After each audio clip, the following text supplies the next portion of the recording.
को सुनो मत बोलो। Wherever, whenever, whatever you are, be 100% Karnataka. किसी को आओ मत कहो, किसी को जाओ मत कहो। ना कुछ पाना ना कुछ खोना। Who asked you live at zero complete level? मौज में रहो, be happy।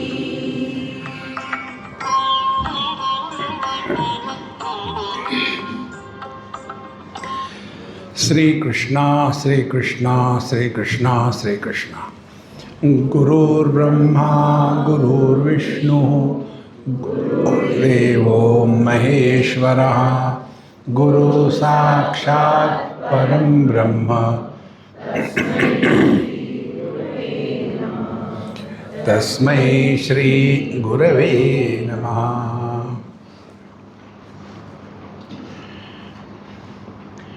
शास्त्रों का अध्ययन करने का प्रयोजन क्या है? एक तो हम शास्त्रों का अध्ययन करते हैं ताकि हमको कोई डिग्री मिल जाए, महामहोपाध्याय या पीएचडी या डीलिट, एक ये प्रयोजन है। दूसरा प्रयोजन ये है कि पुस्तक लिख करके छापे और पैसे कमावे। तीसरा प्रयोजन ये है कि जो हम पढ़ रहे हैं वो हमारे जीवन में उतर रहा कि नहीं, इसके लिए प्रयत्नशील रहे। तो हम तीसरे कैटेगरी में है, ऐसी मैं कल्पना करता हूँ। पता नहीं किस लिए आते हम लोग यहाँ हर साल।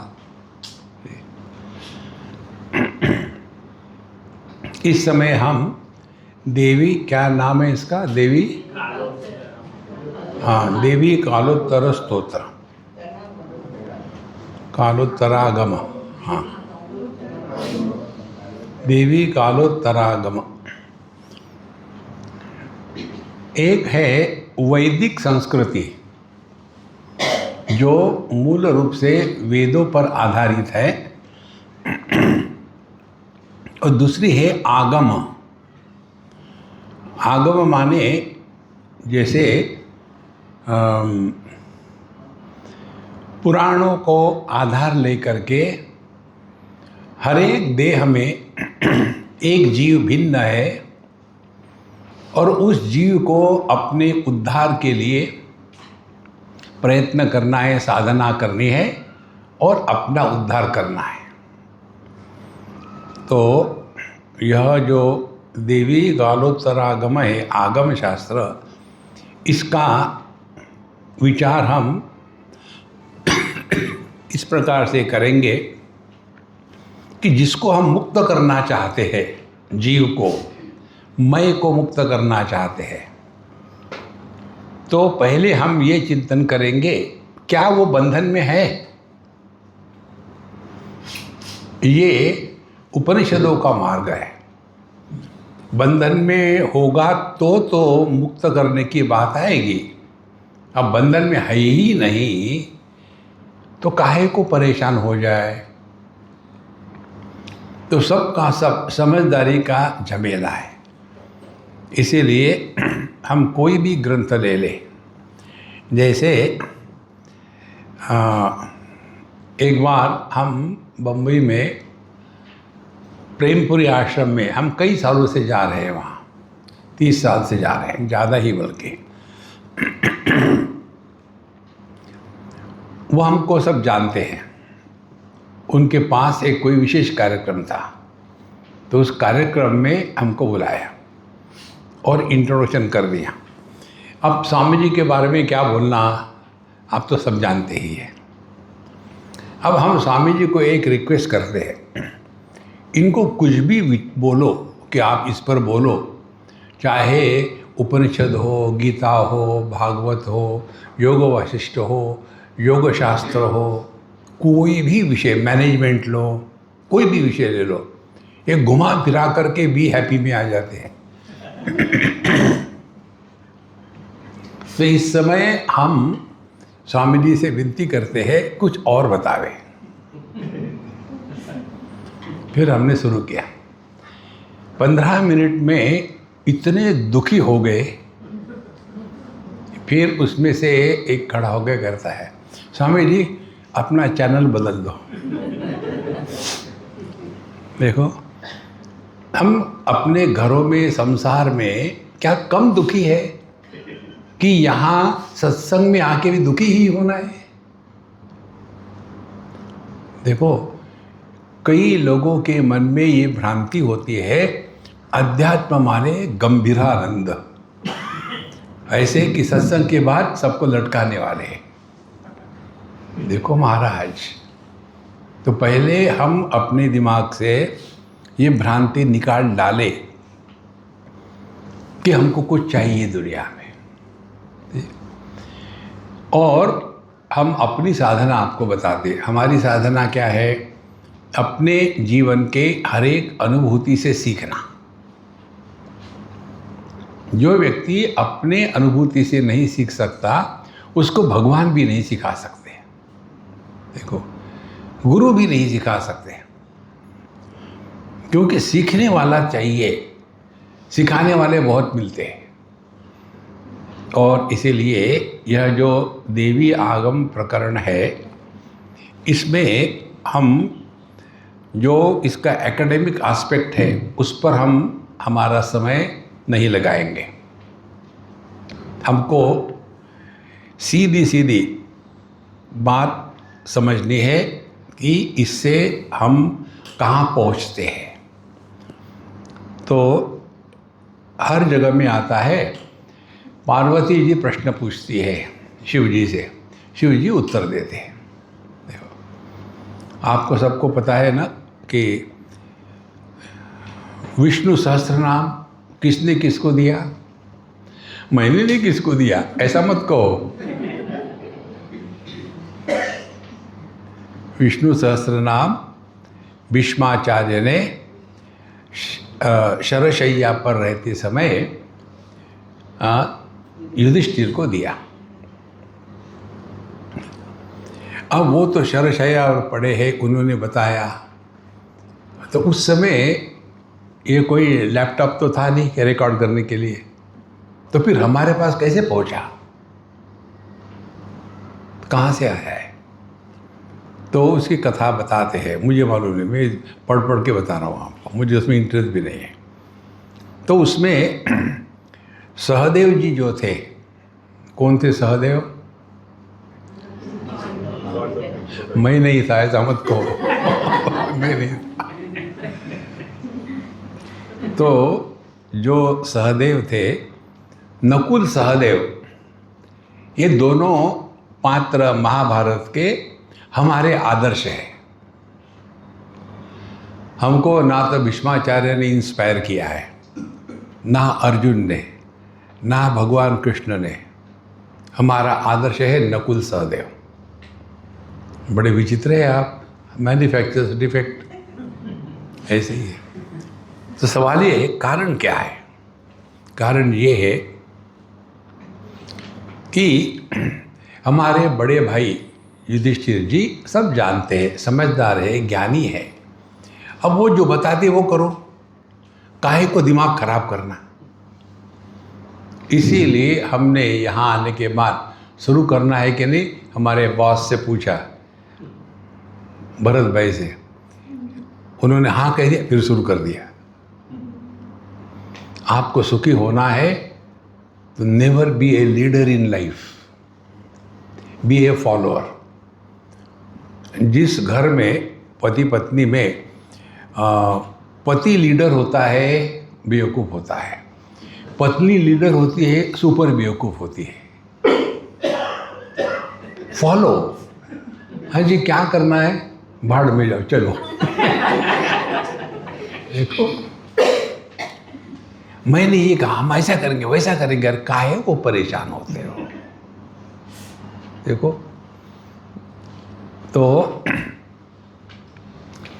ये विष्णु सहस्त्रनाम क्या है, कैसा है, किसको कैसे उसको इकट्ठा करें। तो सहदेव जी ने भगवान शिव जी की प्रार्थना करी और ये बताया इसको हमको कैसे लिपिक करना है। तो शिव जी ने इनको बताना शुरू करने ही वाले थे तो वहाँ पार्वती आ गई। क्या हो रहा है, कि कौन है, कौ कौ कौ कौ कौ कौ, हर जगह वही हाल है। तो फिर शिव जी ने पूरा विष्णु सहस्त्रनाम बताया। और पत्नी पत्नी होती है, इतने सारे 1000 नाम लेना यदि संभव नहीं है, क्योंकि आलसी है ना, इतने सारे 1000 नाम लेना संभव नहीं है, तो कोई शॉर्टकट है क्या? तो उसके उत्तर में शिव जी कहते हैं, राम रामेति रामेति रमे रामे मनोरमे सहस्र नाम तत्तुल्यम राम नाम वरानने। नहीं तो ये महाभारत में शिव जी कहाँ से टपके और ये क्यों कहा उन्होंने, ये इसकी कथा है। तो हर जगह में पार्वती जी शिव जी को पूछते हैं, भोले बाबा बता देते हैं, शॉर्टकट भी बता दिया। इसी प्रकार से यहाँ इस ग्रंथ में भी पार्वती जी शिव जी को पूछती है, सती नहीं पूछती, पार्वती पूछती है। सती कौन थी? जिद्दी थी वो, उसने अपने पति की बात मानी नहीं और अपना सत्यानाश कर लिया। फिर दूसरे जन्म में फिर पैदा हुई और फिर उसने मान ली बात। तो ग्रंथ प्रारंभ होता है पार्वती जी के प्रश्न से। आपके पास पुस्तक है, हम कहेंगे आपकी इच्छा हो तो गला साफ कर लेना, नहीं तो हु केयर। पार्वती उवाच सर्वेषामपि मुक्त्यर्थं मुक्तिमार्गस्य दर्शनं देवेश ज्ञानमाचारं कृपया कथयस्व मे।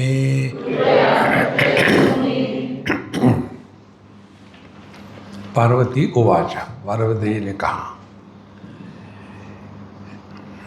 हे देवेश, उन्होंने अपने पति को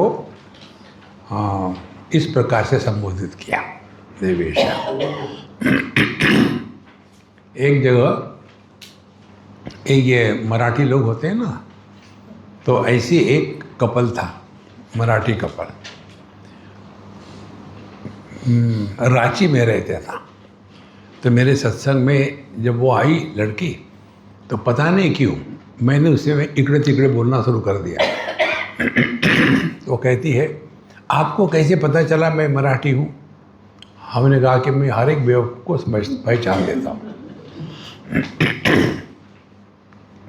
फिर घर गए, खाना पीना खाया और एक ही बात, स्वामी जी हमारा विवाह होकर के 7 साल हो गए, हम लोग इतना झगड़ा करते हैं, समझ में नहीं आता क्या करें।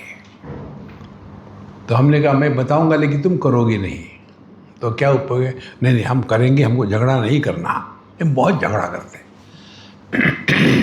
तो हमने कहा आपके यहाँ ट्रेडिशनली पत्नी पति को कैसे एड्रेस करती है? अभिजीत पानी ला, देखो। तो उसके जगह में कैसे ट्रेडिशनली अहो, तो उसको नाम से बुलाना छोड़ दो और अहो कहो। देखो हमारे यूपी बिहार में क्या कहते हैं मालूम है? ए जी, जी का अर्थ मालूम है क्या? गधे। सीक्रेट है ये, और उनको पता नहीं होता, बंदी मुट्ठी 1.25 लाख की। तो पार्वती जी ने उनको आदर से संबोधित किया, जिससे हमको कुछ सीखना समझना है। तुम्हारी क्या समस्या है? हाँ, वो अभी यहाँ आए नहीं, वो फिक्र मत करना, वो बम्बई में है। इसको कहते हैं प्रेम।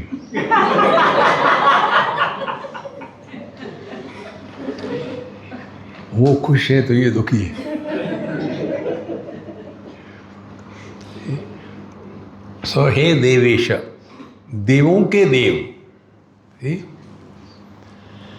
शिव जी के बारे में कथा आती है कि सबसे बड़े श्रेष्ठ कौन है, तो हर एक कहता है, विष्णु कहते हैं मैं हूँ, और ब्रह्मा जी कहते हैं मैं हूँ। तो इनके दोनों को मिटाने के लिए बीच में एक प्रकाश स्तंभ के रूप में प्रकट हो गए। ये कौन है? देखो इसका अंत कहाँ है। तो एक ऊपर गए, एक नीचे गए, दोनों को अंत नहीं मिला, हार गए। फिर पता चला कि ये शिव जी है, देवों के देव है। तो हे देवेश कथयस्व भो, मुझे बताइएगा क्या चाहिए। सर्वेषाम अपि मुक्त्यर्थम, सभी का मोक्ष हो जाए, सभी की मुक्ति हो जाए, अपने लिए नहीं। देखो मुझे क्या मिलेगा, यहाँ से संसार शुरू होता है। सबकी खुशी किसमें है, यहाँ अध्यात्म शुरू होता है। देखो जहाँ भी फैमिलीज में झगड़े हैं, उसका यही कारण है। केवल मैं करके उसी में पूरा जीवन चला जाता है। तो सर्वेषाम अपि मुक्त्यर्थम, सबकी भलाई किसमें है, सबका मोक्ष कैसे हो सकता है। मुक्ति मार्ग से दर्शनम कथयस्व, मुझे कृपा करके मुक्ति का मार्ग क्या है ये मुझे बताइए, ताकि सबका उससे भला होगा। और इसमें दो बातें उन्होंने कही। ज्ञानमाचारम, ज्ञान का आचार कैसे बनाते हैं। देखो ज्ञानम आचारम, आचार का तात्पर्य है जगत में किस प्रकार का आचरण होना चाहिए। तो आध्यात्मिक साधना में दो पंख है। कोई भी पक्षी आकाश में उड़ना चाहे तो दोनों पंख एक जैसे होने चाहिए। एक पंख बहुत तगड़ा है और दूसरा वीक है, तो वो वहीं के वहीं घूमता रहेगा। तो अध्यात्म के जीवन में हमको यदि उड़ना है, अपने स्वरूप में पहुंचना है, ये दो पंख होने चाहिए एक जैसे तगड़े। कौन से वो? ज्ञानम आचारम, ज्ञान और उस ज्ञान के बैठक पर हमारे जीवन का आचरण। ये दो बातें क्या है? देवेश ज्ञानमाचारम कृपया वदस्व कथयस्व में, कृपा करके मुझे बताइए। देखो अब इसमें देखो जो पार्वती जी ने पूछा, ये अपने लिए नहीं पूछा। देखो ये बड़ी महत्व की बात है, इसमें सबका भला होगा। जैसे हम लोग यहाँ आते हैं, यहाँ आने के जाना, सब ऑर्गेनाइज करना, सबके व्हाट्सएप का मैसेज देना, हमारे भरत भाई फंस गए। उनको गालियों के सिवा कुछ नहीं मिलता। जब उन्होंने शुरू कर दिया तो मैंने कहा, सुनो, मैंने आपको नहीं कहा, आपकी अपनी खुजली है, आपको कोई भी थैंक्स देगा नहीं, सब आपको उल्टा सीधा कहेंगे। यदि धक्के खाने के लिए तैयार हो तो ले लो, नहीं तो छोड़ो। बेचारे उखल में सर डालने के पहले विचार करना चाहिए कि सर डालो या ना डालो। एक बार डाल दिया, अब गिनो मत कितने पड़ रहे ऊपर से। अपनी भलाई तो सभी करते हैं, सबके भलाई में अपनी भलाई है। ये जिस दिन समझ में आता है ना, उस दिन हमारा नया जन्म हो गया है। देखो, आपको लगता होगा कि स्वामी जी आकर के हमको इतना बताते हैं, लेकिन असली बात ये है, यदि आप लोग नहीं होगे तो मैं क्या अपने आप से पागल के जैसा बात करूँगा? तो आपका सहकार्य, आपका होना, सामने बैठना, यही मुझे प्रोत्साहन देता है, जिसके द्वारा आपका भला हो ना हो, मेरा भला जरूर हो जाता है। आपका क्या भला होता है? 2 टाइम की रोटी मिल जाती है। देखो महाराज, तो जब ये हमारे हृदय में बात होती है कि अपना भला तो सभी कर लेते हैं, अपने साथ साथ सबका भला हो जाए, उसी में अपनी भलाई है, यही पार्वती जी की विशेषता थी। उसके बाद उन्होंने ऐसा कहा तो शिव जी अब उत्तर देते हैं। तो पहली बात हमको क्या समझनी है इस श्लोक से, जिसमें सबकी भलाई है उसी में अपनी भलाई है, ये सिद्धांत है। अब हमको विश्व के प्रति नहीं जाना, फिर हम कहाँ लोग हैं? हम लोग अपने घरों में हैं, पति पत्नी, दादा दादी, नाना नानी और बच्चे, ग्रैंड चिल्ड्रन सब है। सबकी भलाई किस में है, ये महत्व की बात है। कई घरों में हमने देखा है, हमको कांटेक्ट करते इसलिए पता चलता है, वयस्क लोग घरों में समस्या बन जाते हैं। हर जगह में अपनी ही चलाना, समय के अनुसार जो बदलता नहीं वो नष्ट हो जाता है। देखो, जब बच्चे छोटे थे उस समय वो हमारे घर में रहते थे।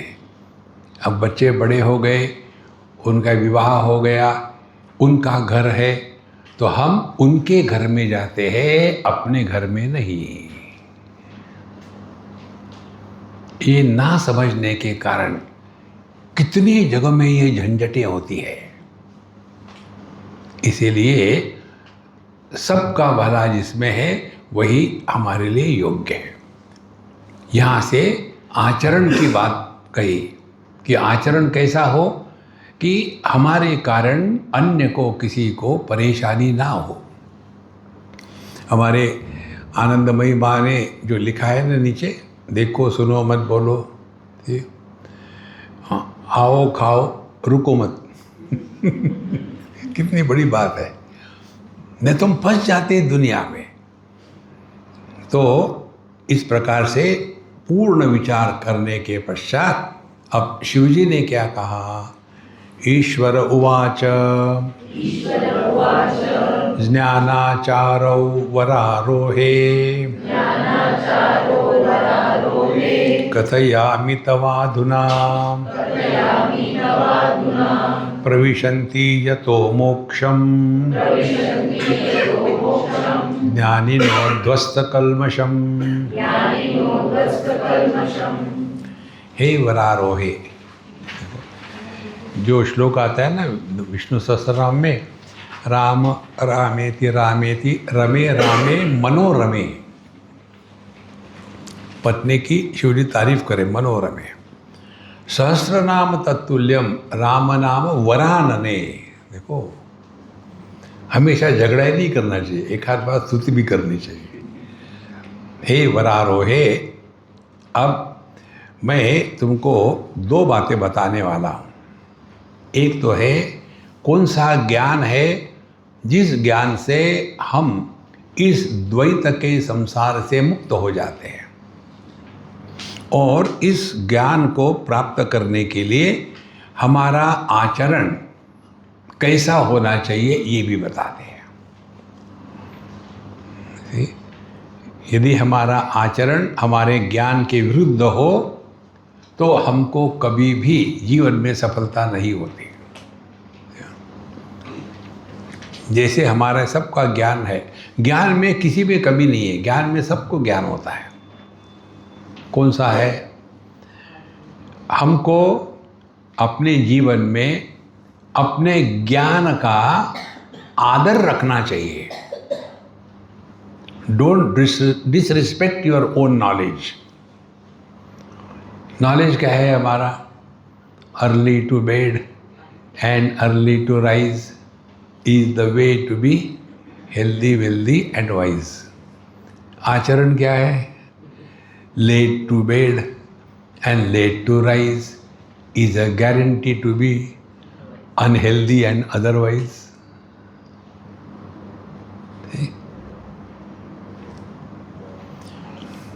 वो 3 बंदर है ना महात्मा गांधी के, एक चौथा भी आ गया है, एक रात भर।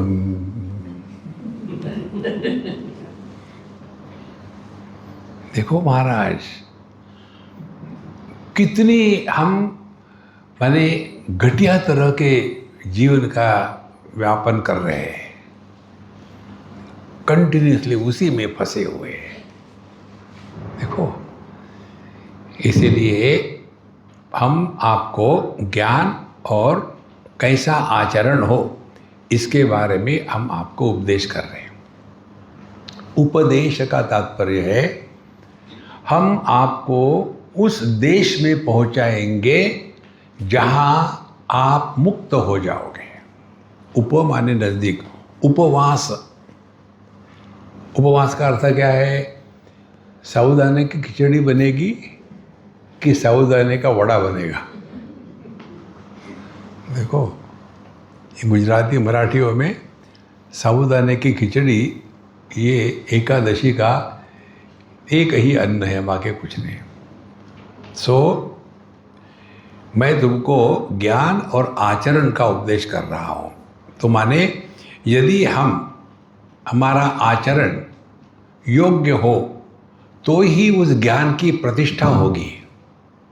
आचरण यदि अयोग्य होगा तो ज्ञान की प्रतिष्ठा नहीं होती। देखो, तो जैसा हम जो उदाहरण देते हैं हमेशा, देखो सुनो मत बोलो के लिए, ज्ञान क्या है? देखो सुनो मत बोलो। और आचरण क्या है? कहना नहीं चाहिए लेकिन, और फिर शुरू हो गया। तो जिस आचरण की प्रतिष्ठा होती है वह अध्यात्म है, और जिस आचरण की प्रतिष्ठा नहीं है तो रात को सोते समय उल्टे सीधे मूवी देख रहे, क्राइम मूवीज, भयानक सिनेमे देख रहे और डर डर के, अरे बाप रे बहुत खराब है, सो जाओ। तो वहाँ भगवान कृष्ण आएंगे सपने में। एक हमने मूवी देखी थी, बहुत पुरानी बात है, चलते गाड़ी में लटकती लाश। अब ऐसी मूवी देखने के बाद भगवान कृष्ण आएंगे क्या सपने में? देखो, इसीलिए ये 2 बातें, ज्ञान और आचरण, और अपने ज्ञान का जो जीवन में आदर नहीं करता, ध्यान से सुनना, ये बहुत महत्व की बात है। जो व्यक्ति अपने ही ज्ञान का अपने ही जीवन में आदर नहीं करता, उसका आत्मविश्वास खत्म हो जाता है। बिल्कुल सिंपल बात है, ट्राई करके देखो आप। विशेष करने की जरूरत नहीं। आपने ये जान लिया है कि बच्चों के लाइफ में हमको मुंह मारने की जरूरत नहीं, ज्ञान है। नहीं वो तो ठीक है, लेकिन हम बड़ों का ये कर्तव्य नहीं क्या कि बीच में मुंह मारे? देखो,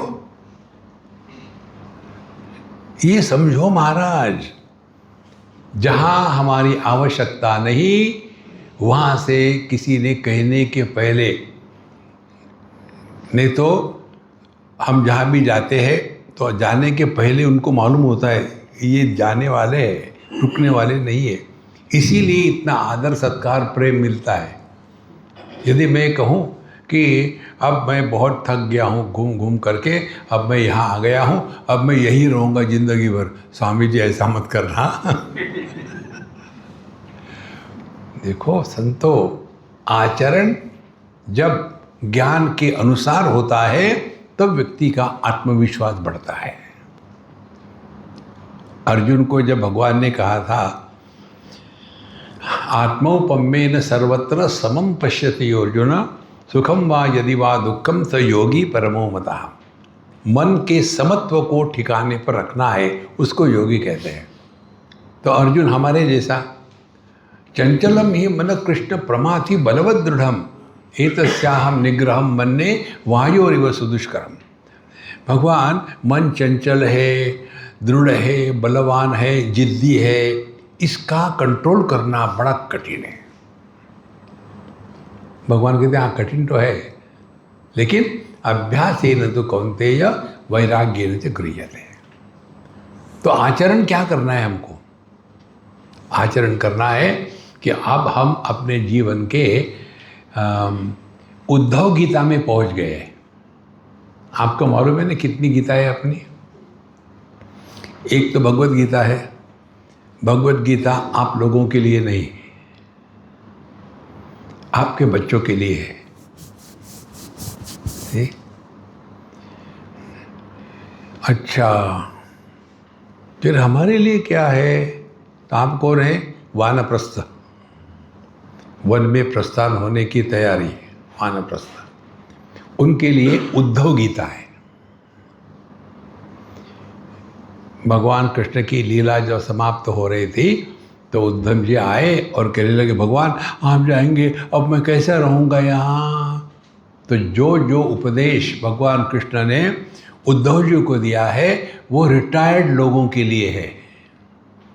जो उपदेश भगवान कृष्ण ने अर्जुन को दिया था वो संसार में रहने वाले लोगों को दिया है।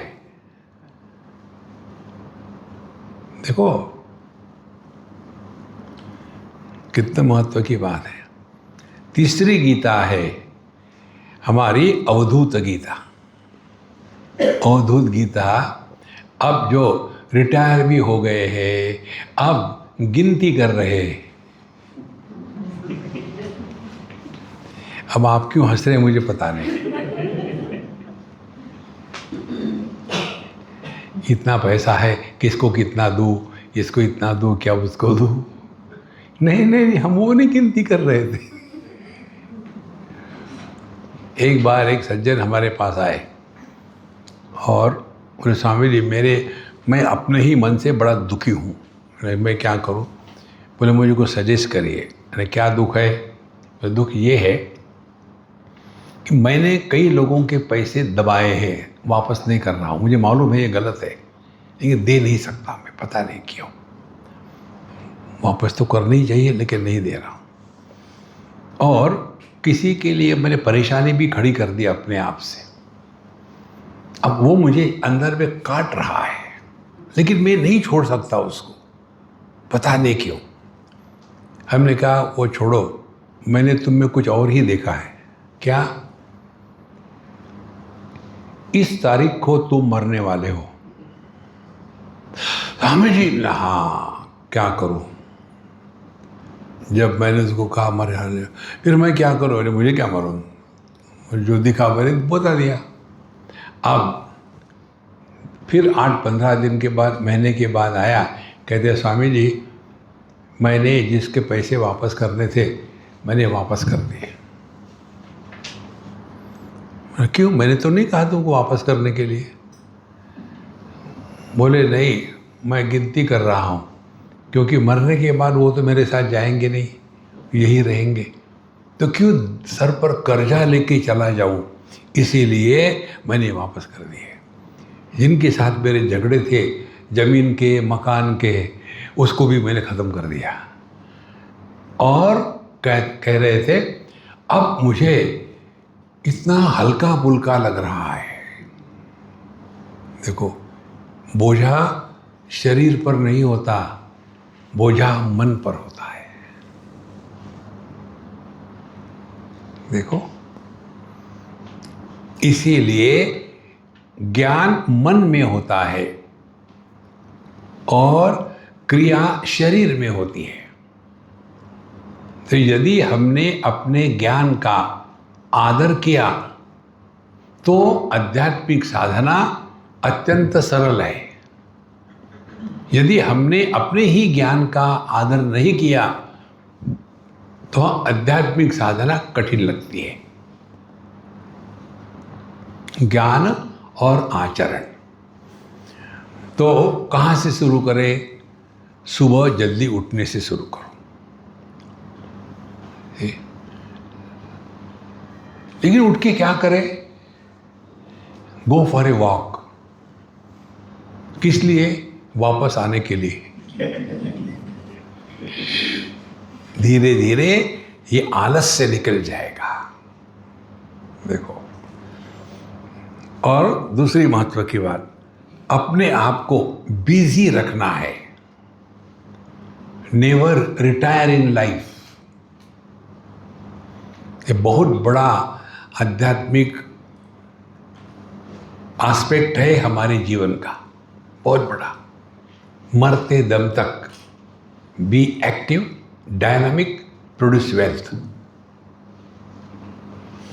नहीं, अब क्या करेंगे, अब सब छोड़ दिया है हमने, अब क्या करते हैं? कुछ नहीं। लेकिन बच्चे मानते नहीं हैं स्वामी जी। तो फिर क्या कहा? ठीक है भैया, मैं रहूँगा, नहीं जाऊँगा। तो फिर मैं क्या कर सकता हूँ? ऐसे करना, वो चेकबुक का साइन मैं करूँगा। माने एक पैसा किसको नहीं देंगे? देखो संतो, कीप योरसेल्फ एक्टिव, डायनामिक, तब जीवन का आनंद आता है। ये बहुत महत्व की बात है। ये बात हमने संतों से सीखी है। कोई भी साधु संत रिटायर होने की बात नहीं करेंगे, अपनी साधना जारी रहती है। तो एक ज्ञान और दूसरा आचरण। तो जब हम अपने ज्ञान का अपने आचरण में आदर करते हैं, उसी को कहते हैं आत्मविश्वास। और जिसका आत्मविश्वास जागृत हो गया है, ध्यान से सुनना, जिसका आत्मविश्वास जागृत हो गया है, उस पर भगवान की कृपा हो गई है। जिसको भगवान के दृष्टि से भगवान की कृपा कहते हैं, साधक के दृष्टि से उसी को आत्मविश्वास कहते हैं। शब्द दो है, तात्पर्य एक ही है। देखो, नहीं, हमारा भगवान पर विश्वास तो है लेकिन हम नहीं कर पाते हैं। कारण क्या है? आत्मा और परमात्मा एक ही है। कितनी सिंपल बातें हैं ये। तो ज्ञान और आचरण, इसका मैं उपदेश करता हूँ, शिव जी बताते हैं। और इसकी सहायता से फिर आगे क्या कहेंगे वो?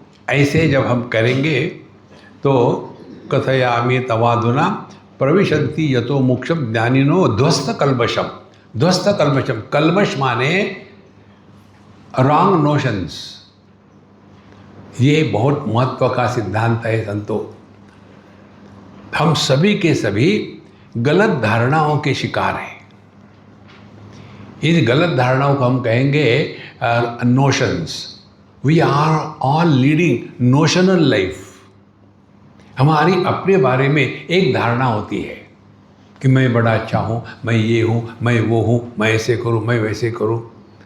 हमारी अपने बारे में जो धारणा है और दुनिया की हमारे बारे में जो धारणा है, इसमें जितना ज़्यादा गैप होगा उतने हम अपने आप को धोखा दे रहे हैं। देखो, अर्जुन की समस्या भगवत गीता में यही है। यदि आपने भगवत गीता पढ़ी है और आपको पूछा गया कि भगवत गीता में क्या बताया, तो वही मैकेनिकली भगवत गीता में कर्म बताया, भगवत गीता में ज्ञान बताया, हाँ कुछ नहीं बताया। देखो, अर्जुन ने क्या पूछा था? ज्ञान पूछा था कि भगवान मुझे ज्ञान दो ना। नहीं, फिर क्या पूछा था? अर्जुन का प्रश्न था धर्म सम्मूढ़ चेता। मैं सम्मोह में आ गया हूं कि अब मैं क्या करूं। देखो, तो सम्मोह क्या था?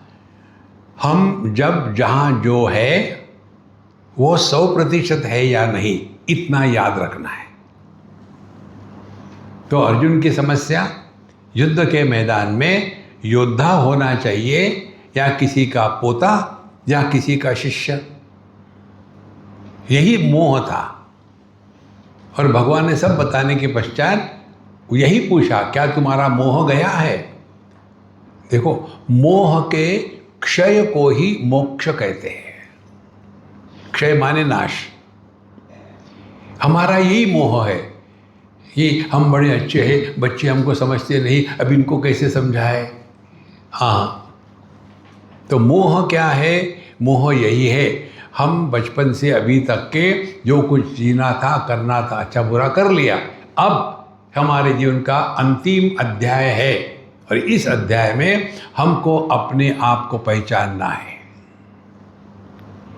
बाकी सब ठीक हो गया, फॉरगेट अबाउट इट।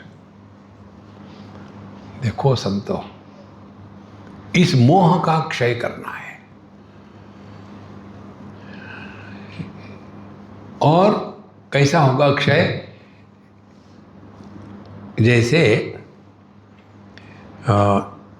ये जो जनेऊ पहनते हैं ना, जनेऊ, उसमें 3 धागे होते हैं। एक धागा हम स्वयं हो करके माता पिता का ध्यान रखना, ये बंधन स्वीकार करते हैं। दूसरा धागा, जिस समाज में हम रहते हैं, समाज की सेवा करने के लिए अपना कुछ योगदान करना, ये दूसरा धागा है, स्वयं होकर स्वीकार करते हैं। तीसरा जो धागा है, हमारा अपने प्रति कर्तव्य है कि हमारा ये जन्म जो है, ये केवल चावल खा करके गोबर बनाने के लिए नहीं है, इसी देह में परमात्मा प्रकट हो, इतने खाली हो जाए कि प्रभु प्रकट हो गए। भगवान कहीं से आते नहीं। देखो रामचरितमानस आपने तो पढ़ा है ना, भगवान का जन्म का वर्णन कैसा आता है? भय प्रकट कृपाला दीन दयाला, भगवान प्रकट होते हैं। वो कहाँ नहीं है, ये प्रश्न बन सकता है। पृथ्वी कहाँ है, पानी कहाँ है, अग्नि कहाँ है, जल कहाँ है, वायु कहाँ है, सब हो सकता है। ये प्रश्न बनता है क्या कि आकाश कहाँ है? उत्तर क्या आएगा? कहाँ नहीं है। परमात्मा कहाँ नहीं है? वो बाहर से नहीं, हृदय में वो सफोकेट हो रहा। सफोकेटिंग परमात्मा इस जीवात्मा। लो, सफोकेशन निकालो, ये हमारा कर्तव्य है। इसीलिए ध्वस्त कल्मषम, कल्मष का तात्पर्य है हमारी अपने बारे में जो धारणा है, जगत के बारे में जो धारणा है, ईश्वर के बारे में जो धारणा है और साधना के बारे में जो धारणा है, इन गलत धारणाओं को मिटा करके नई धारणाओं का निर्माण नहीं करना।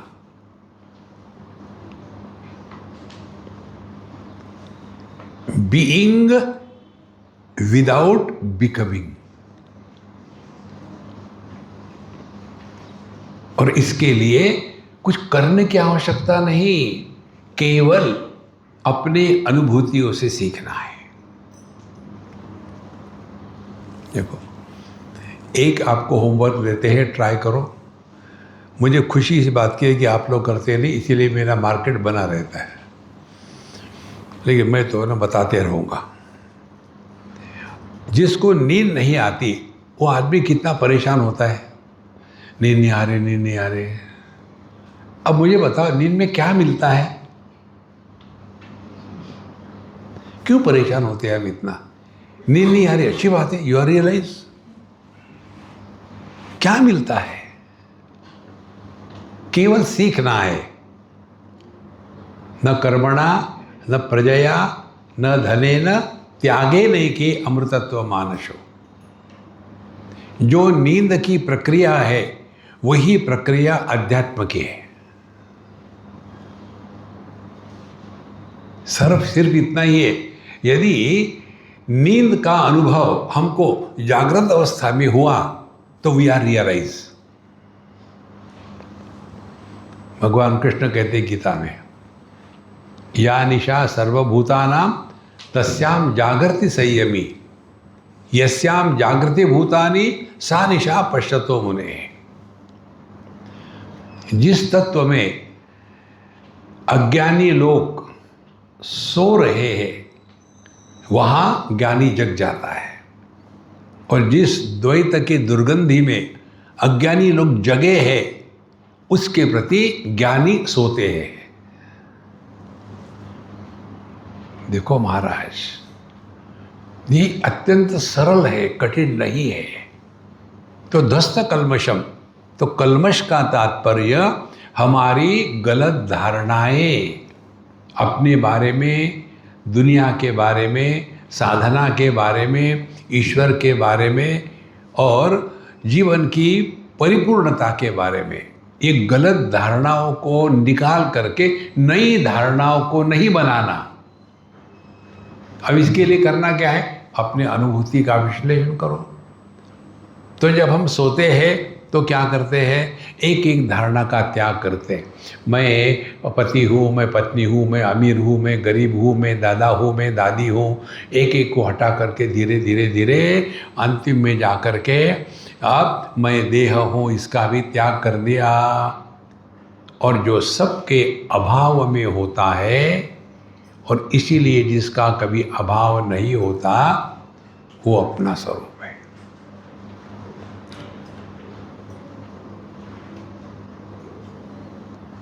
तो दस्त कल्मश का अर्थ क्या है? दस्त कल्मश का अर्थ हो गया, हम अपने मन के द्वारा परेशान नहीं होते। हम यदि किसी के कारण परेशान हो रहे तो चले जाएंगे दूर, लेकिन हम अपने ही कारण परेशान हैं तो क्या करेंगे? Liquid spirituality. देखो, बिल्कुल समझदारी की बात है संतो। तो दस्त कल्मशम, तो 3 स्टेजेस। पहले, हमारे कारण अन्य को परेशानी ना हो। दूसरा, हम अपने कारण परेशान ना हो।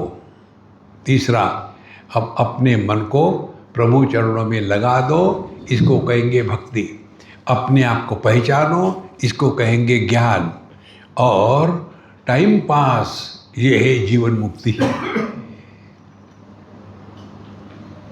Life is a time pass.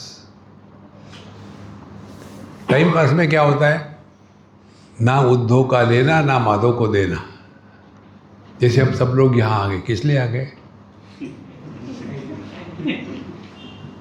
देखो, मन ही मन आप कह रहे हैं, लेकिन मैंने सुन लिया। देखो महाराज, टाइम पास का अर्थ ये है कि हमारे जीवन में लाभ हानि ये क्राइटेरिया नहीं है जिंदा रहने का। जैसे बच्चों के साथ हम खेलते हैं ना, तो बच्चों को होता है कि हम जीतना चाहते हैं। दादाजी को मैं हराता हूँ, और दादाजी क्यों खेल रहे हैं? जब तक के वो खाना तैयार नहीं होता, इस राक्षस को बिजी रखना है, इसीलिए, और कुछ नहीं। तो जिस प्रकार से हम बच्चों के साथ खेलते हैं, उसी प्रकार से इस दुनिया के साथ खेलो। टाइम पास है, जब तक है मौज में रहो, बाकी का बात ठीक है। अपने don't carry away all the past burdens in your head. ध्वस्त कल्मशम। वयस्क लोगों की, सभी की यही एक समस्या है, वो अपने भूतकाल को छोड़ना नहीं चाहते। देखो, किसी व्यक्ति को भूत चढ़ जाता है ना, तो उसका व्यवहार कैसा होता है? क्या भूत चढ़ गया है। इसी प्रकार से जब हम छोटे थे, हु इज इंटरेस्टेड? देखो, ये हमने मंत्र कई बार भिन्न भिन्न स्थानों में दिया है। आप यदि अपने हृदय में निर्णय ले लो, अपना निर्णय, हम कहते हैं इसलिए नहीं, इस निर्णय के अनुसार 19 है आज की, 19 जनवरी 2026 इस तारीख के पहले जो कुछ हुआ है वो आपके ज़बान से निकलेगा नहीं। आप बोल के दिखाओ।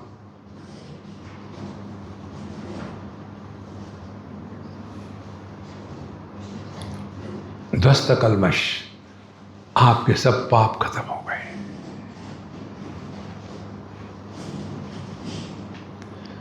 वही पुरानी बात है। देखो संतों,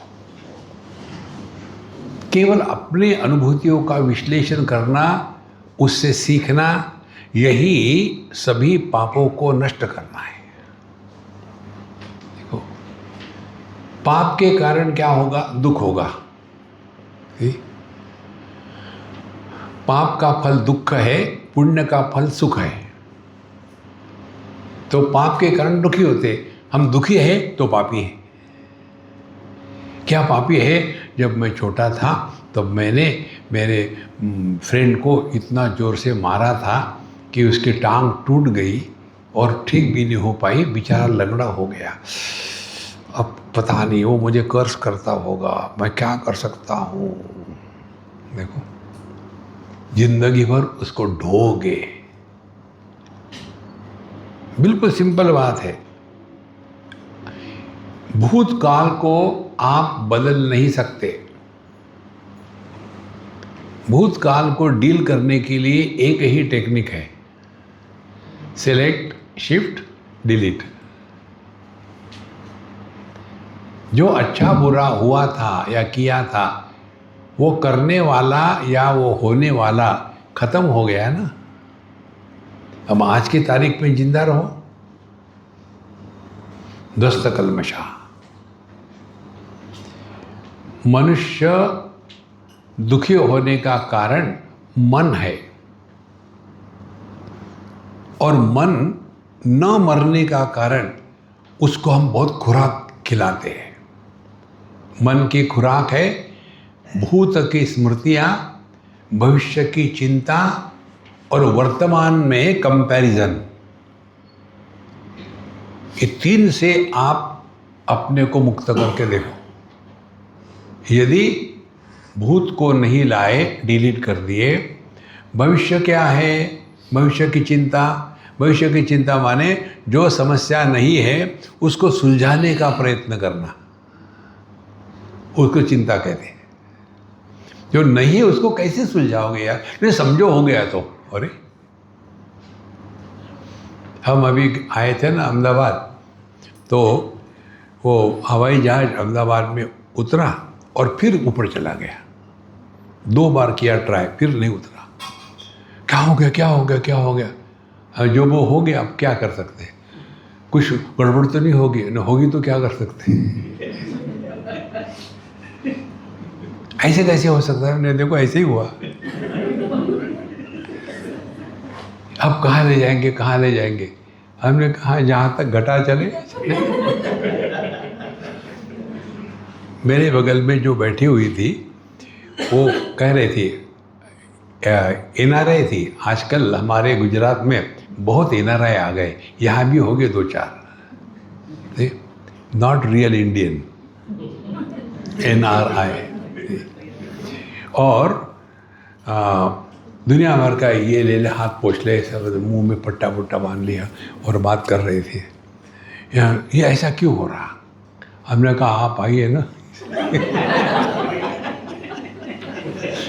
पहली बार हो रहा है, पूरी हुआ है। देखो, अब हम लोग वहाँ गए, इंदौर में उतरे। अब क्या करना है, अब क्या होगा? हमने कहा देखते जाओ, जो होगा वो होगा। You are not worried. I said I am happy. मैंने गोवा से अहमदाबाद का 6,000 रुपये का टिकट खरीदा। मुझे अहमदाबाद से इंदौर 6,000, इंदौर से वापस अहमदाबाद 6,000, मैंने 6,000 में मैंने 18,000 रुपये का ट्रैवल किया है, और क्या चाहिए।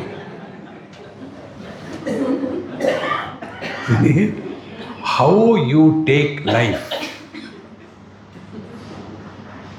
देखो महाराज, ये चिंता करना ये हमारा रोग हो गया है।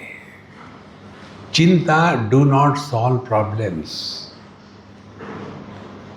इसीलिए जितनी ये बात समझ में आएगी ना, उतने आप ध्वस्त कल्मश हो गए हैं। अब आपका मन शांत है। अशांतस्य कुतः सुखम। जो व्यक्ति अशांत है वो कैसा सुखी होगा। इसीलिए संतो शिव जी जब कहते हैं ज्ञानाचारो वरारोहे कथयामि तवाधुना प्रविशन्ति यतो मोक्ष ज्ञानिनः ध्वस्त कल्मष, तो ये मोक्ष की उपलब्धि किसको होती है? ध्वस्त कल्मषम योगिनः। तो दिन भर सर के ऊपर एकदम बोझा होते हैं। Relax relax relax. देखो, तो उसके पश्चात जितना हमारा मन शांत रहेगा, शुद्ध रहेगा, संस्कारों से मुक्त हो जाएगा, एक दिन ये बात समझ में आएगी, अनात्म भाव रहित मन ही चैतन्य है। चैतन्य ज्ञान है, मन भी ज्ञान है। ये दो ज्ञानों में क्या फर्क है? ये बोतल है, ये ज्ञान है। कैसा ज्ञान है ये बोतल है। दूसरी बात, इसको मैं जानता हूँ, इस ज्ञान में मैं पैदा हो गया। मैं बोतल नहीं जानती ये बोतल है, मैं जानता हूँ। तो ये बोतल है, इसको मैं जानता हूँ। कैसे जानते हो? मैं बोतल नहीं हूँ। देखो, तो जिस ज्ञान में अनात्म भाव का निर्माण होता है वो मन है। ये तो कितनी मजा आएगी। दादाजी, हाँ बेटा, वो क्या है? बेटा वो गधा है, मैं जानता हूँ और मैं गधा हूँ।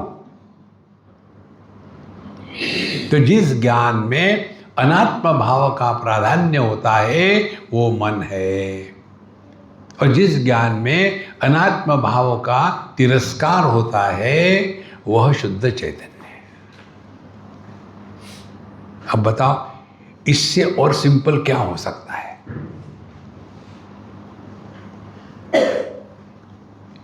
इससे सिंपल कुछ हो ही नहीं सकता। तो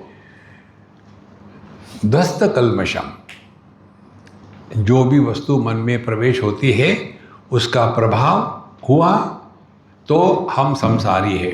जो भी वस्तु मन में प्रवेश करती है उसका प्रभाव नहीं है तो हम शुद्ध चैतन्य हैं। देखो, प्रविशन्ति यतो मोक्ष। तो मोक्ष का तात्पर्य क्या हो गया फिर? मोह माने मोह, क्ष माने क्षय। कुछ प्राप्त नहीं होता। देखो, मोह का क्षय हो जाता है। मोह का क्षय होना माने क्या? हमने सपने में देखा कि कोई आकर के हमको मार रहा है और हम डर के जग गए, तो क्या कोई मार रहा था? इसी प्रकार से धीरे धीरे हम इस दुनिया में रहते हुए इस दुनिया के द्वारा प्रभावित होने का जो हमारा स्वभाव बन गया है उससे मुक्त हो जाएंगे। ज्ञानाचारो वरारोहे कथयामि तवाधुना प्रविशन्ति यतो मोक्षम ज्ञानिनः ध्वस्त कल्मष। तो यह केवल उन्हीं के लिए है। देखो, अध्यात्म की महत्व की बात हमको कई लोग ताने मारते हैं, स्वामी जी आपके लिए ठीक है, आप तो सिंगल है, शादीशुदा नहीं है, शादी करके दिखाओ, बी हैप्पी करते रहते हो। तो कहना क्या चाहते हो? गृहस्थों के लिए रियलाइजेशन का कोटा हो। अरे यार, तुम गृहस्थों किस पर उपकार करिए क्या? नहीं नहीं नहीं, हम स्पेशल कैटेगरी के हैं, तो आपको स्पेशल दुख मिलेगा। आगे चलते हैं। येषां बोधेन सज्ञातं कालज्ञानं वरानने न तेषां जायते बोधः शास्त्रकोटिशतैरपि।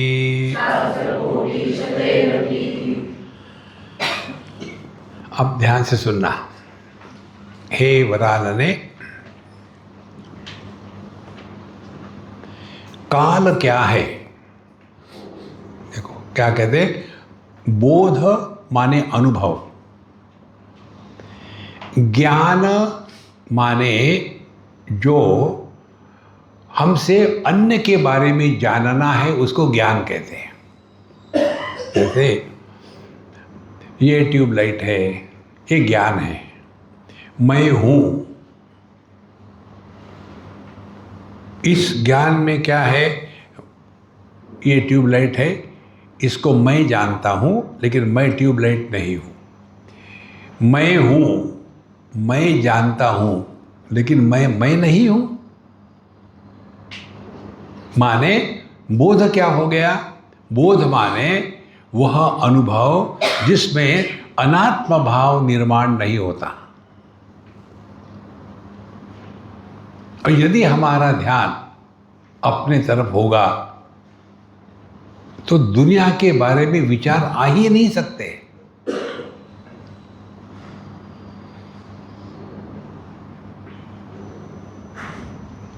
ये जो आपका अनुभव है ना,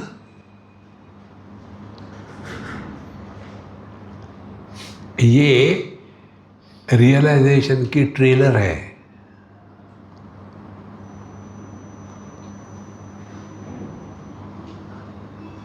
क्योंकि इस बोध में, इस अनुभव में अनात्म भाव का अभाव है। जब अनात्म भाव का अभाव होगा तो दो बातें होगी। एक, हमको डर नहीं लगेगा, द्वितीयात् वै भयं भवति। दूसरी बात, यदि अनात्म भाव नहीं होगा तो मन में इच्छा नहीं होगी। इच्छा हमेशा अन्य की होती है। आंखें हमेशा अन्य को देखती है, स्वयं को नहीं देख सकती। देखो,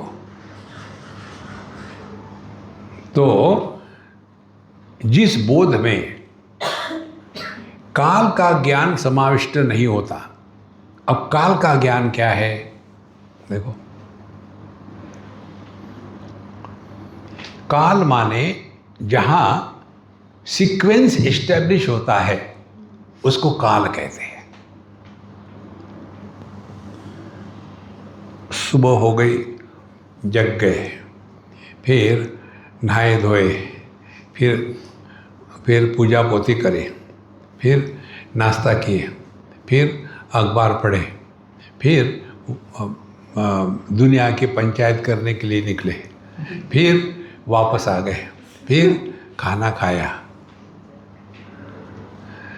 मैं पहले ये किया, फिर मैं वहाँ गया, फिर वहाँ गया, फिर वहाँ गया।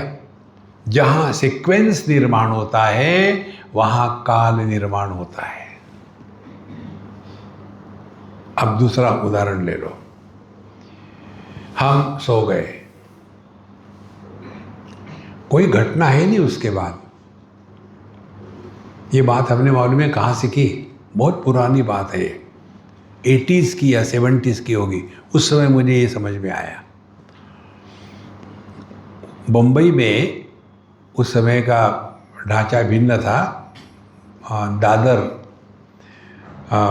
सर्कल पर, जहाँ इधर से वो तिलक ब्रिज आता है, और बारिश चल रही थी, डबल डेकर की बस।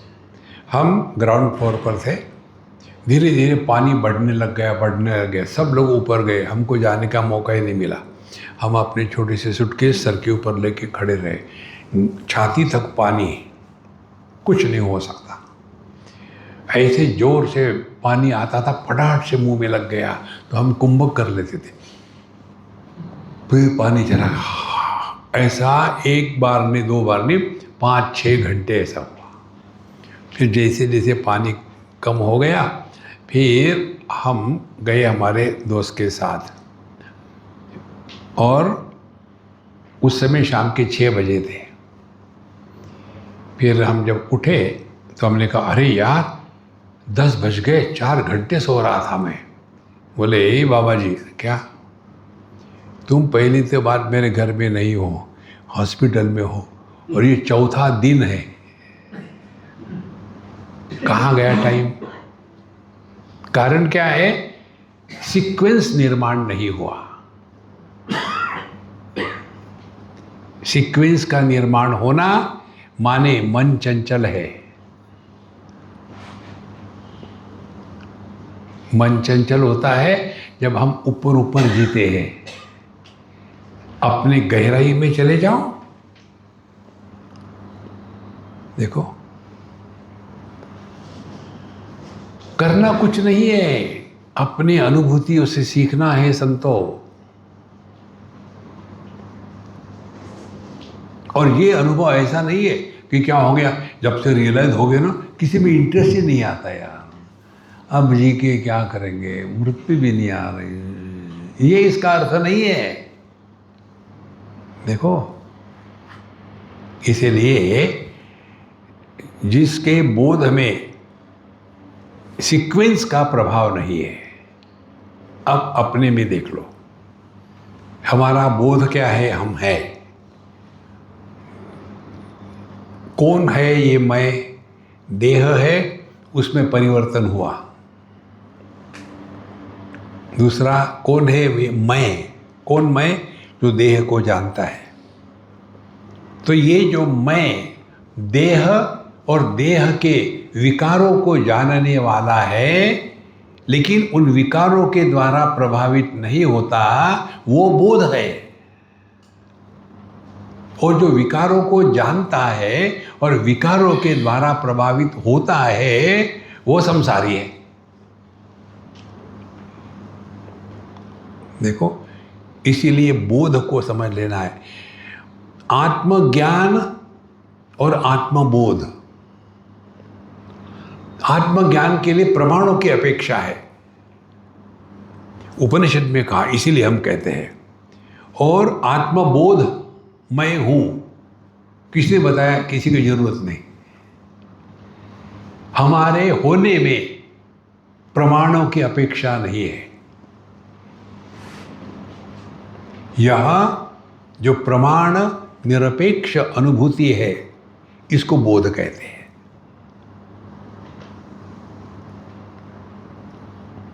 और इस बोध में काल की दाल नहीं गलती। इसीलिए ये सब चलता रहेगा, आता जाता रहेगा। असल में काल का अर्थ जो समझना चाहिए वो हम नहीं समझते। काल का अर्थ क्या है? मिनट है, आवर्स है, दिन है, रात है, हफ्ते है, महीने है, साल है, ध्यान से सुनना, सेंचुरी है, फिर कली युग है, फिर द्वापर युग है। ये सब महाराज काल का नाप है, ये काल नहीं है। देखो, हम जब कहेंगे यार 2 किलो ले आना, क्या माने के बोला ना 2 किलो? 2 किलो क्या? अरे तुम बेवकूफ हो क्या? 2 किलो ले आओ। तो 2 किलो ये नाप है वस्तु का। देखो,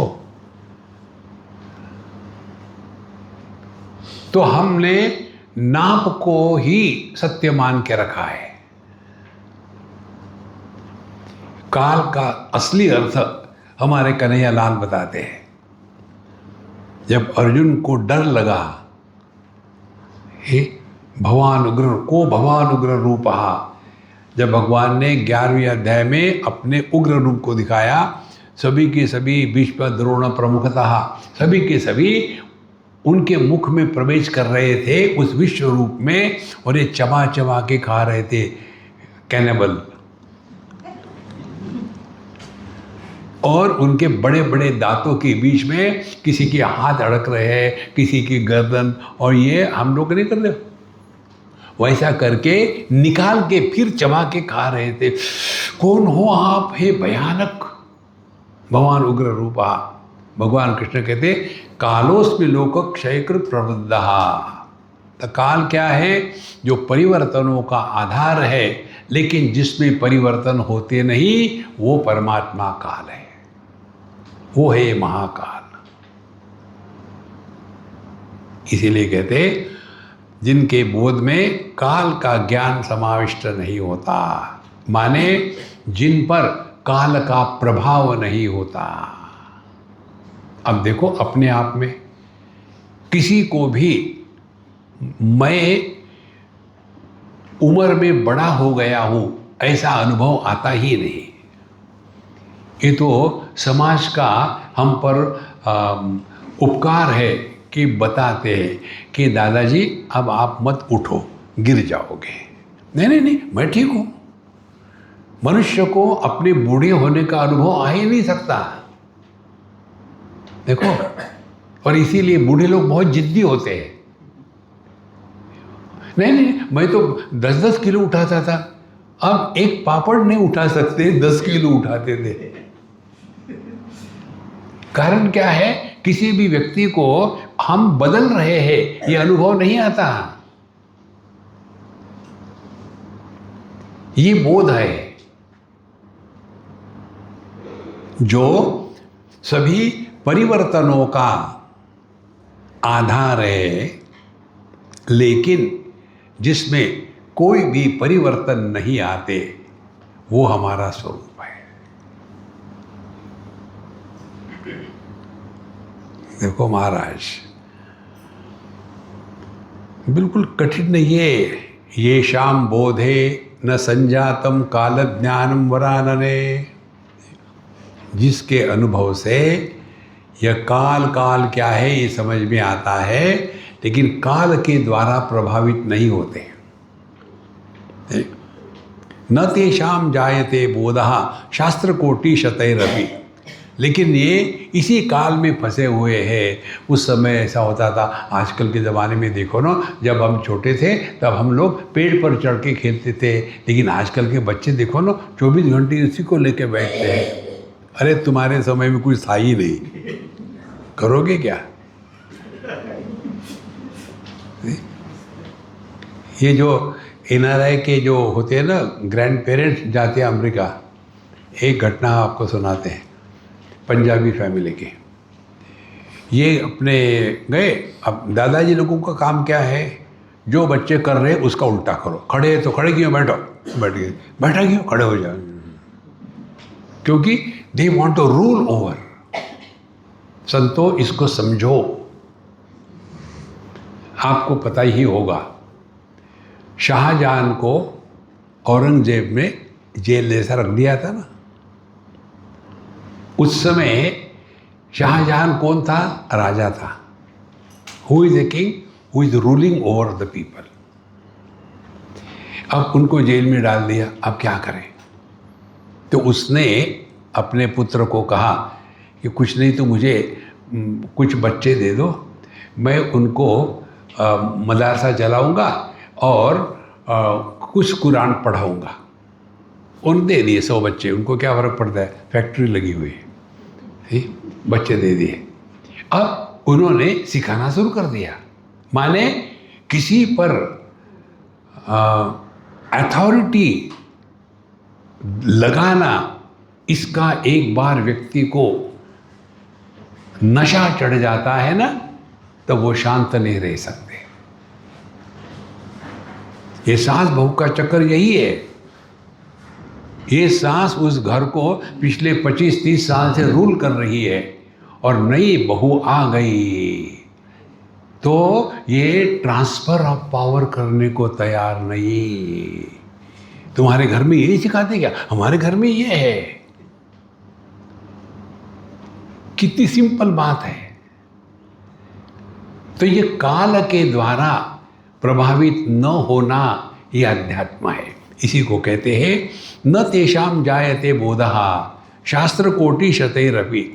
लेकिन यदि उन्होंने ये समझा नहीं, केवल सत्संग कर रहे, प्रोफेशनल सत्संगी, कितने महात्मा आके चले गए, हुन तुसी सानू सुधार के दिखाओ, नहीं, देखो संतो, इसीलिए शास्त्रों का अध्ययन यदि हम में परिवर्तन नहीं लाता तो हम शास्त्रों को, सत्संग को बदनाम करते हैं। एक कहावत है ना, मुंह में राम बगल में छुरी। ये कहाँ से आई कहावत? जो मुंह में राम रखते हैं और गलत काम करते हैं, उनके कारण ये ऐसी कहावत आई है। अब पता है, हमारी मम्मी जाती है भगवत गीता के सुनने के लिए, घर आके सबको परेशान करती है। मुझे एक ने पूछा, स्वामी जी क्या भगवत गीता पढ़ने के सुनने के बाद बिगड़ते हैं क्या लोग? उन्हें यार तो जबरदस्त है। देखो कारण क्या, हम अपने को बदलना नहीं चाहते। स्वयं को बदलना यह अध्यात्म है, दूसरे को बदलना यह संसार है। देखो, तो न तेषाम जायते बोधः, वो कुछ भी करे, क्या कहते हैं, शास्त्र कोटि शतैहि अपि। कितना देखा है, हजारों करोड़ों शास्त्रों का अध्ययन करे तो भी उनको ये अनुभव नहीं आ सकता, क्योंकि उनका ध्यान जो परिवर्तनशील है उसी में फंसा है। जो सभी परिवर्तनों का आधार है वहाँ चले जाओ। उसके लिए करना कुछ नहीं है, इतना ही यदि आप इस समय का जो सत्संग है इसमें इतना टेक अवे ले जाओ कि हमको सीखना है अपने अनुभूति से। एक उदाहरण देते आपको, रूप रंग अनेक है, आते हैं जाते हैं। अनेक रूप रंग हो गए तो दृष्टि पर बोझा नहीं, सबके सब निकल गए तो दृष्टि हल्की नहीं होती। तो सिद्धांत क्या हो गया? सिद्धांत हो गया, जो प्रकाशक होता है वो जिसको प्रकाशित करता है वो उसके द्वारा प्रभावित नहीं होता।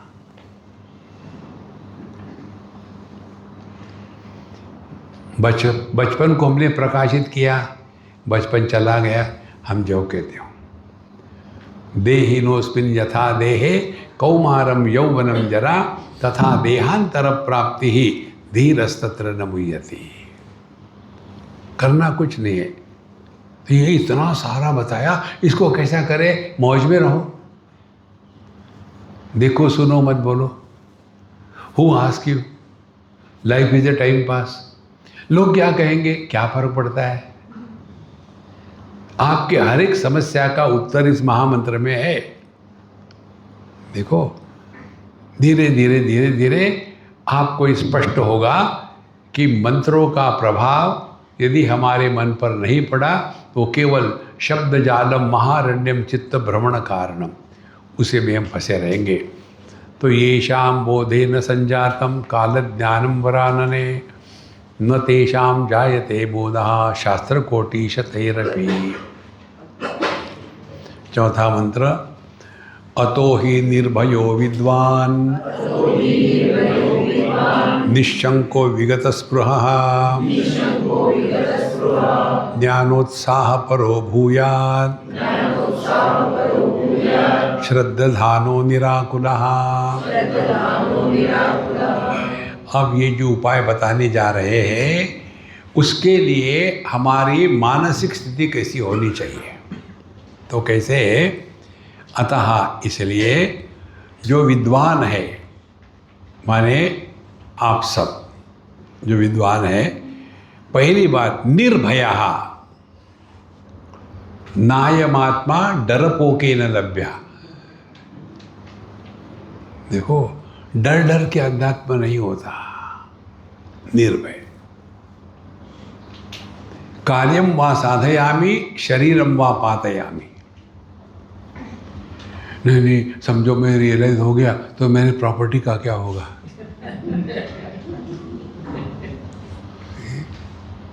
कोई फिक्र मत करो। क्यों? तुम रियलाइज नहीं हो गया, फिर ठीक है। फिर ठीक हो जाएगा। देखो महाराज, अतो ही निर्भयः विद्वान, फिर निशंकः, कोई डाउट नहीं रहे। संशय आत्मा विनश्यति, हमारे मन में संशय आ गया कि सत्यानाश गारंटीड है, सुख की संभावना ही नहीं है, आपके उनके संशय ही आना चाहिए। हम खा तो रहे हैं लेकिन पता नहीं इसमें क्या डाला है, डाउट आ गया, फिर ऐसे कहते बाद में खाएंगे मैंने अब नहीं खाना है, मन में शंका आ गई। इसी प्रकार से इस ज्ञान के बारे में, इस अनुभूति के बारे में मन में यदि शंका आ गई, समझो मैं रियलाइज़ हो गया तो मुझे क्या घर छोड़ के बाहर जाना पड़ेगा? क्या मैं अपने पत्नी को समझ पाऊँगा? बच्चों को मैं छोड़ना तो नहीं पड़ेगा? यदि मैं रियलाइज़ हो गया तो ये तो सब छोड़ना पड़ेगा। अपने को नहीं चाहिए रियलाइजेशन भी देखो संतो, तो निशंकः विगत स्पृहा, किसी प्रकार की अपेक्षा नहीं। ये ऐसा अनुभव है कि जिसकी तुलना किसी के साथ नहीं हो सकती। अभी के अभी ट्राई करो। आपकी आंखें रूप रंग को देखती है, इसका प्रभाव दृष्टि पर नहीं पड़ता। अब आप दृष्टि में जाके बैठो, दृष्टि में जाके बैठेंगे तो क्या होगा? रूप रंग का प्रभाव तो होगा ही नहीं, लेकिन आप घबराएंगे नहीं, अरे यार कहीं मैं अंधा तो नहीं हो गया। कितनी सिंपल बात है, ट्राई करो। देखो, जैसे मैं आप सबको देख रहा हूँ, लाल पीले हरे नीले, स्त्री पुरुष जवान बूढ़े सब देख रहा हूँ, और समझो इतने ही लोग और आ गए, अरे बाप रे और आ गए, आंखों पर बोझा आ गया, और सब हट गए, अरे हल्का हल्का लग रहा है। ऐसा कुछ होता है?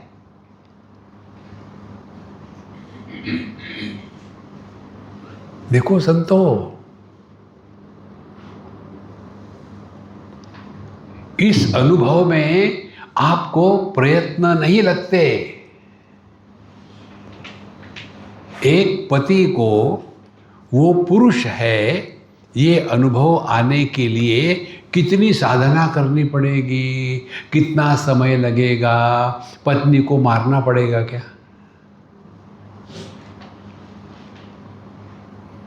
तो क्या साधना करनी है? Don't take her seriously, take her lightly, even if she is heavy, relax. क्योंकि हमारी अपेक्षा होती, लोगों की पत्नियां कितनी समझदार होती है, मेरी पता नहीं ऐसी कोई बेवकूफ़ है, इसीलिए तो तुमसे शादी करी। समझदार होती तो कौन सा तुमसे शादी करता?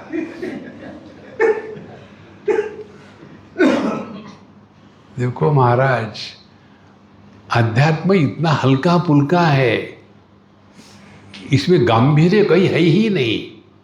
भगवान ने ये दुनिया टाइम पास करने के लिए बनाई, उन्होंने मुझे बताया।